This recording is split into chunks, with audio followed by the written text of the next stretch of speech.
continuidade aos trabalhos que eu fiz para o concurso, um concurso em que eu participei do mestrado lá na UFRJ, né?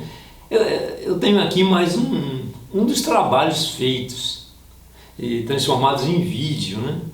No total foram 4 artigos científicos para trabalhar sobre eles, né?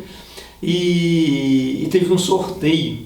E um deles, né, foi o que eu fui sorteado, né? No meu caso foi a teoria da atividade.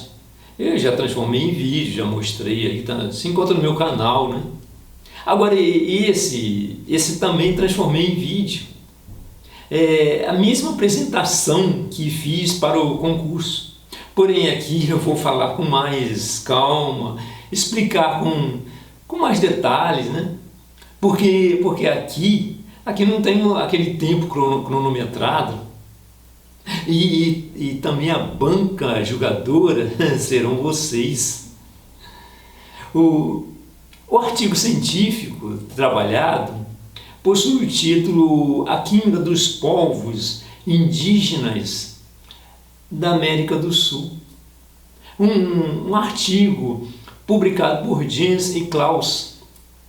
Eles fizeram uma grande pesquisa bibliográfica para obter relatos das técnicas científicas usadas pelos índios da América do Sul, em especial da Amazônia. Bem, a história da ciência, da tecnologia, em especial da química, não é vista de uma maneira que se tem um reconhecimento de culturas extra-europeias. Temos alguns livros, como o do historiador Hermann Koppe, que fala da química dos fenícios, egípcios, porém se baseando em um conhecimento empírico. E temos também outras obras que falam a respeito da ciência e da tecnologia. Temos também a obra de Joseph Needham, que fala sobre ciência e civilização na China, o volume 5, dedicado à química, é claro que lá na China, né? Temos também a obra de Prabhupada Chandra Hari, que fala sobre a história da química hindu, ou seja, na Índia, né? Só para recordar, o povo hindu, né, que teve origem lá no Vale do Rio Hindu, né, que hoje é o Paquistão, né? Agora aqui na América temos escritos algumas referências e umas crônicas de alguns viajantes do período colonial a respeito de métodos de transformações químicas, de manipulações de substâncias, né? Nesses escritos temos referências de bebidas fermentadas, o uso de corantes oriundos de plantas como o pau-brasil, urucum, o uso de venenos como o curário, timbó. Mas por que isso aconteceu? Por que esses povos até hoje ainda são identificados como povos primitivos e que precisaram do apoio da civilização moderna para se desenvolverem? Bom, o que estigmatizou muito a imagem dos índios norte-americanos foram os filmes de faroeste, ali representados como os selvagens que precisavam ser eliminados. E aqui na América do Sul? Aqui foi estigmatizado por um soldado e aventureiro alemão chamado Hans Stenden, no seu livro, né, um livro publicado em 1557, cujo título era Nus, Ferozes e Antropófagos. Antropófagos. Antropófago significa comer pessoas. Observe o que está escrito na parte de baixo do livro. Está escrito verdadeira história de um país de selvagens, nus, ferozes e canibais, situados no Novo Mundo, chamado América. Esse soldado aventureiro alemão foi capturado pelos índios tupinambás, na região que hoje é conhecida como Ubatuba, lá em São Paulo. Isso por volta de 1552. Ele ficou 9 meses junto com os índios. Ele escapou com vida. Escapou com vida porque ele teve uma mistura aí de vários fatores, né? Um deles é que ele falava e entendia a língua tupi. Ele era audacioso, tinha um talento dramático, e também teve sorte, né? O livro de Standen dá uma ênfase muito grande à questão do canibalismo. Mas existe um pouco de relatos de outras situações, como a tecnologia que eles possuíam na preparação de uma bebida fermentada, os seus métodos de caça, o modo de cultivar a terra. Nisso ele lançou um olhar multifacetado, né? Mas o que prevaleceu mesmo foi o canibalismo. Só complementando, né? Os índios não praticavam canibalismo porque eles tinham fome. O canibalismo era praticado como um ritual em que eles acreditavam que ao comer a carne humana, eles adquiriam aquelas habilidades que aquela pessoa possuía. E muitas das vezes era a carne humana de um grande guerreiro da própria tribo. Agora, voltando ao livro, para reforçar mais ainda esse canibalismo, o livro foi ilustrado por figuras de Theodor Bray, um indivíduo que nunca esteve na América. E as figuras que ele desenhou, baseado nas descrições feitas por Standen, né? Você até observe que a aparência dessas figuras está mais para europeus do que figuras indígenas. Observem que a figura é bastante chocante, né? Representa uma festa de um churrasco humano, tem até criança no meio. Essa imagem tendenciosamente unilateral, né? Embora os povos ágrafos, ou seja, que não possuem registro escrito, né? Mas possuíam um certo desenvolvimento, uma certa inventividade, né? Da Alemanha temos também a figura de Alexander von Humboldt. Essa figura que vocês estão vendo, eu tirei da internet, né? É de um selo alemão. Isso demonstra a importância da sua obra. Ele foi considerado o verdadeiro descobridor das Américas, porque ele fez descrições detalhadas da natureza, da paisagem dos povos que aqui habitavam. Muito diferente, bastante diferente mesmo dos portugueses, dos espanhóis, dos ingleses. Ele descreveu com muitos detalhes os povos indígenas da bacia amazônica da América Espanhola, entre o rio Orinoco e o canal Cassiquiare. A sua intenção era entrar na parte brasileira do Rio Negro, Rio Amazonas, mas ele foi impedido pelas autoridades portuguesas a fazer isso, né? Temos a teoria mais conhecida do índio das Américas, é que eles tenham chegado pelo Estreito de Bering, no final da última era glacial. E as informações que temos sobre os primeiros habitantes da Amazônia, né, foi fornecida por escavações feitas em cavernas. Temos aí duas fotos de sítios arqueológicos, uma na caverna da Pedra Pintada, em Monte Alegre, né, e outro na Gruta do Gavião, no Carajás. Mas na região amazônica, principalmente a região das várzeas, por ter menos rochas e minerais próximos à superfície, o manejo de materiais inorgânicos foi menos desenvolvido, dando com isso um espaço ao desenvolvimento dos materiais orgânicos. Por isso, nós tivemos um desenvolvimento muito grande com as ervas, com as plantas medicinais. Como os próprios autores do artigo científico colocou, é que o artigo não pretende mostrar que os indígenas amazônicos têm desenvolvido uma teoria química desconhecida, mas sim partir de dois grandes exemplos que eles desenvolveram, sim, ao modo deles, ao jeito deles, processos bioquímicos de transformação de substâncias. Com isso, é até feito um questionamento, deixando em aberto que devemos chamar esses conhecimentos indígenas dessas substâncias, de suas técnicas, como sendo química, ou deixar apenas o termo química para a prática científica acadêmica.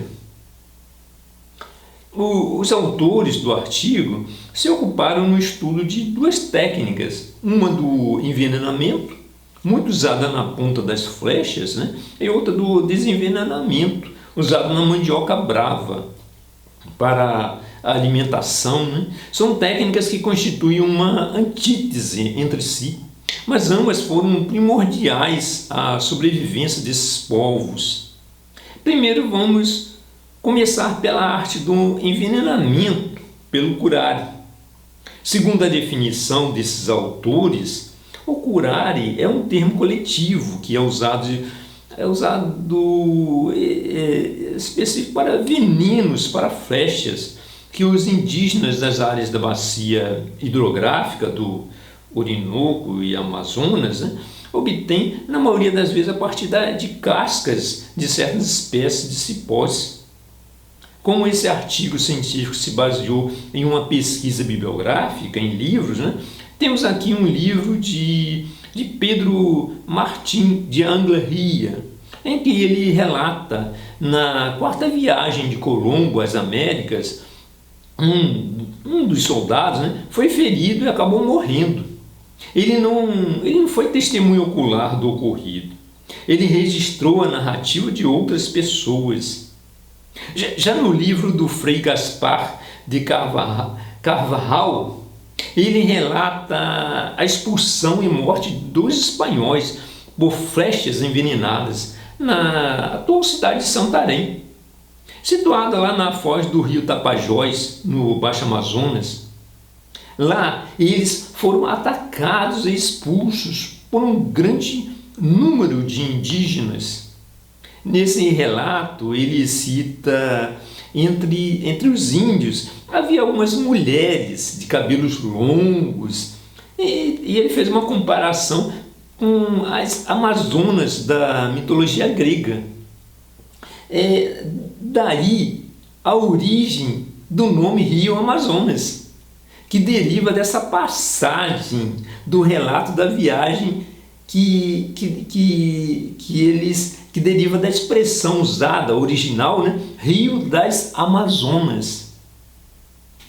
Aqui nós temos um índio aplicando veneno curare em dardos. E logo a seguir, nessa figura que tem 2 índios, vemos um usando os dardos em uma sarabatana. Para quem não sabe como funciona a sarabatana, é um tubo oco, geralmente um bambu, que ali são colocados os dardos e funciona com um forte sopro. Temos aqui novamente a figura fantástica de Alexander von Humboldt. Ele descreveu minuciosamente nos seus relatos de viagem o processo de produção do curare. Ele relata também com muitos detalhes os utensílios usados na preparação e até usa uma linguagem voltada para o lado químico. Segundo o relato do próprio Humboldt, existiam caldeiras feitas de barro para cozinhar a seiva das plantas e vasilhames mais rasos com uma ampla superfície que favoreciam a evaporação. Faz uma comparação da cabana do índio que faz essa preparação como um laboratório, e a habilidade do índio como se fosse um químico ou um farmacêutico. Na técnica indígena, ele descreve o uso de partes bem específicas da planta, que tenham sido piladas previamente, e que o calor aplicado à concentração é aplicado com precisão, e que a concentração dos alcaloides essenciais é determinada provando seu gosto. É isso mesmo, provando seu gosto. Atente bem a habilidade desse químico índio, em que ele fazia seu controle de qualidade com seu próprio paladar, bem minucioso, né? Claro que era uma quantidade muito pequena que ele levava à boca, né?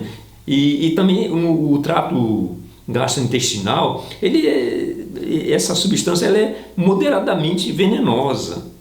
Agora, na corrente sanguínea é altamente letal, né? Podendo até mesmo ser em contato com ferimentos também que caem na corrente sanguínea, né?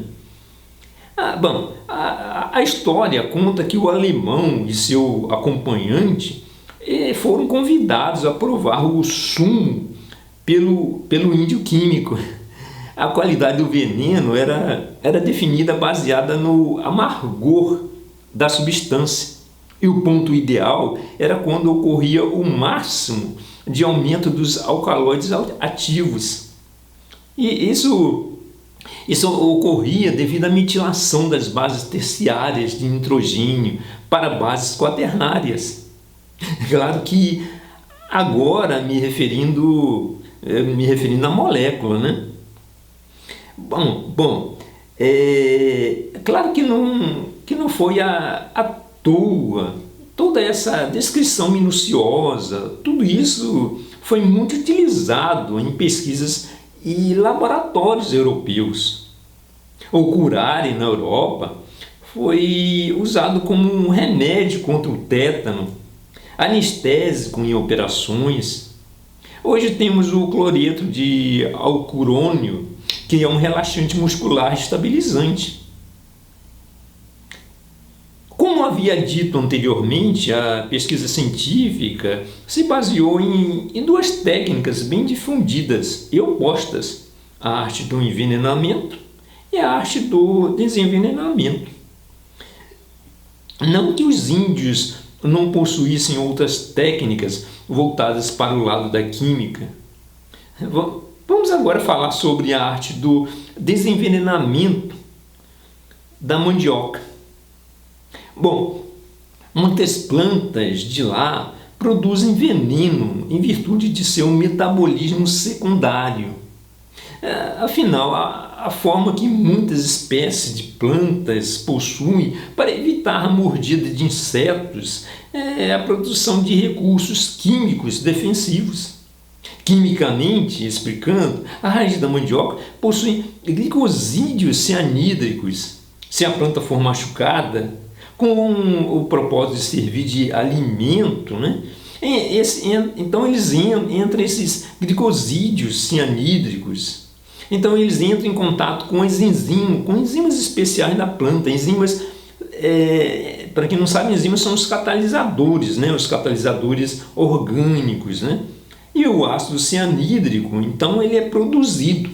Esse ácido cianídrico que é altamente tóxico, venenoso. E com isso a maioria dos animais e insetos deixam essa planta de lado, deixam ela em paz. Olha que coisa bonita, né? Isso é um meio de defesa da planta na natureza, para que ela continue a sua existência. Muitas pessoas acham que apenas os animais possuem mecanismos de defesa para os predadores, mas as plantas também têm. Quem quer sobreviver na floresta tropical precisa saber como neutralizar ou afastar essas substâncias tóxicas produzidas pelas próprias plantas. E o domínio da arte do desenvenenamento é o que possibilita os habitantes da Amazônia a não morrerem de fome. Atualmente a mandioca é conhecida conhecida no Brasil inteiro, né? Possui diversos nomes de acordo com a região. Na região sudeste, por exemplo, ela é conhecida como empim. Já na região nordeste é muito conhecida como macaxeira, né? Mas tem outros nomes, Brasil afora. Nós temos dois tipos de mandioca, a mandioca doce e a mandioca brava. A mandioca brava possui uma quantidade muito maior de ácido cianídrico, que é o veneno. Mas é a mandioca brava que dá um rendimento maior para a fabricação da farinha. Entre os povos indígenas da Amazônia, existem vários processos para retirar o veneno da planta, para consumi-la. Mas existe uma técnica mais difundida na Amazônia, que podemos chamar de procedimento padrão.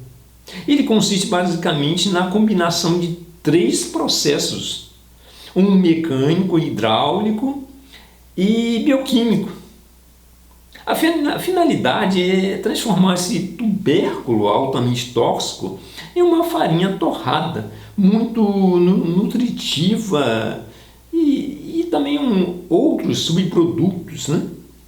É curioso que essa tarefa é exclusivamente toda feita pelas mulheres. O curare era feita pelos homens. O procedimento consiste em primeiro colocar a raiz da planta por alguns dias em um riacho, para com isso ocorrer uma leve fermentação ácida. Bom, quimicamente falando, sem entrar em muitos detalhes, o que ocorre ali é uma ação direta de micro-organismos ou de seus metabolismos, né, que irão atacar as células do tubérculo. Ocorre um contato da linamarina, né, uma substância química, linamarina, com a linamarase. São nomes bem, para quem não está muito acostumado, parece nomes bastante complexos, né? Mas a linamarase é o nome também de uma substância química que, nesse caso, funciona como uma enzima. Só que recordando a química elementar, né? As enzimas são os catalisadores dos seres vivos. Claro, a planta é um ser vivo, né? E o que são os catalisadores? São substâncias que dão início a uma reação química ou que aceleram essa reação química. Ocorre uma reação de hidrólise. Não vou entrar aqui em mais detalhes sobre essas reações, mas o fato é que um dos produtos é o ácido cianídrico, que é altamente tóxico, né? Depois de ficar lá no rio, é retirado e a próxima etapa é descascar todo o tubérculo, porque nas cascas existe uma concentração elevadíssima de até eu estou com dificuldade para falar, gente, glicosídeos cianídricos. A próxima etapa é ralar e obtém-se com isso uma farinha grossa e úmida. Essa farinha grossa e úmida é levada a uma prensa chamada tipiti ou tepiti, que na linguagem tupi significa cesto para espremer água. Ela se assemelha a uma mangueira. E esse tipo de prensa foi exclusivamente inventada pelos indígenas. Não existia nenhuma prensa semelhante a essa na Europa. E parece que foi desenvolvido pela primeira vez no nordeste da Amazônia. Agora esse sumo que sai na prensa, ele é tóxico, porque ele ainda contém o ácido cianídrico, mas mesmo assim ele é reaproveitado ou para a conservação de carne ou para fazer um prato chamado tucupi. Só que esse líquido, para fazer esse prato, ele é exposto ao sol para fermentar, removendo um pouco do ácido cianídrico, depois levado também ao fogo. Nós temos hoje um prato tradicional lá no Pará, né, chamado pato no tucupi. que é feito usando esse líquido que eles chamam de tucupi. Não, mas voltando ao processo indígena, essa farinha úmida é levada a grandes assadeiras sobre o fogo, né? Sendo que é constantemente remexida, levando a uma certa altura, né? Quando faz essa remexida, né? Isso é importante para que escape o resto do ácido cianídrico existente. Esse artigo científico focou especificamente em 2 processos químicos desenvolvidos pelos indígenas, mas tem muitas outras descobertas da Amazônia. Podemos citar inúmeras substâncias naturais ativas, como por exemplo o arbusto da coca, da quinquina, do jamorandi. Todos eles têm alcaloides. O arbusto da coca, nós temos a cocaína, a quinquina, o quinino. O quinino era usado para tratar o paludismo, né? O jamborandi, nós temos a pilocarpina. São descobertas muito importantes para a indústria farmacêutica moderna. Temos também a seiva do látex, que é até curioso que existia em certas plantas lá na Europa, mas que não era comercializada pelos europeus. Somente após o contato com os índios é que eles levaram para a Europa o método que foi possível a fabricação de produtos de borracha. A invenção de uma cerveja uma cerveja que não precisa ser maltada, métodos de compostagem usando carvão vegetal para fertilizar o solo, uma técnica de pesca usando certas plantas tóxicas que, jogadas ao rio, os peixes boiam e são capturados com as mãos. A produção e uso de drogas alucinógenas em cerimônias religiosas e muito mais. Agora, como os índios desenvolveram toda essa tecnologia? Será na tentativa e erro? Ou na observação do comportamento de animais? A conclusão final dos autores é que, se não houvesse as contribuições dos indígenas na América do Sul, né, a indústria farmacêutica teria um desenvolvimento mais modesto, sem contar a agricultura e a culinária. Porque não há referências na história da química e sua tecnologia das contribuições vindas da América do Sul. Talvez a imagem de canibais selvagens e ferozes, né, do período colonial. Segundo as palavras dos autores deste artigo, neste ensaio pretendemos mostrar que, particularmente na área das práticas químicas, a inventividade e a inteligência técnica dos povos indígenas da América do Sul eram e ainda são consideráveis, sendo responsáveis por invenções das quais até hoje milhões de pessoas e instituições se beneficiam no mundo ocidental. Bom, eu espero que vocês tenham gostado da apresentação desse meu trabalho, que é bem curioso mesmo saber sobre a química dos povos aqui do Brasil mesmo, né? da Amazônia, né?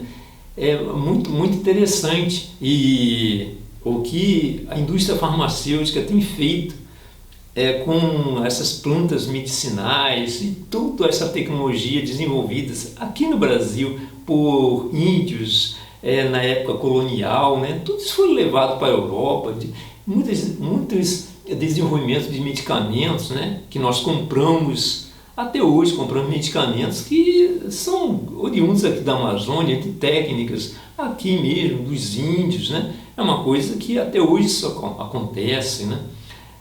Obrigado aí por vocês verem aí e divulguem, né? Divulguem esse material, né? Que a intenção é essa aí, né? Divulgar conhecimento, tá? Tem outros vídeos educativos, usem isso em escola. Obrigado aí, gente, tá? Muito obrigado pela atenção de vocês.